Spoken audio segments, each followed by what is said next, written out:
Hey everybody, this is the point in the course, if you haven't gotten the memo yet, where we'd like you to stop and consult with your teammates. So in this course, you have three different directions you can go as a team. You can choose student interests and aspirations, you can choose student needs and strengths, or you can choose student choice in the physical classroom environment.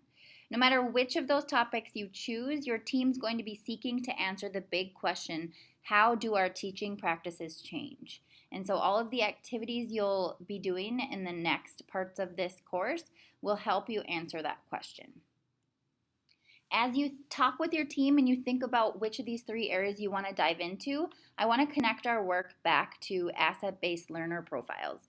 So we jumped into this last year in the student-centered cohort, and we talked about these different areas that our students bring with them to school. And it's not just grades, and it's not just a language they might speak. There's so many different areas.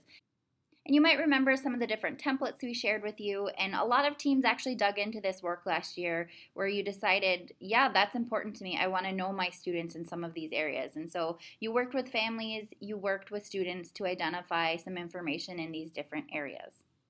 As we started thinking about how we might connect asset-based learner profiles to the work we're doing this year, we started making connections between the areas of student-centered learning and the areas of the profile. So if you think about student interests, that really does connect with the area of student interests and aspirations.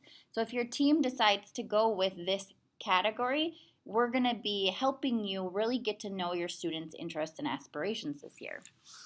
If you choose student needs and strengths as your area of focus this year as a team, really you're going to be digging into that academic piece. So where are my students at on a specific standard or a specific unit, and how am I really making their learning experience more student-centered based on that data.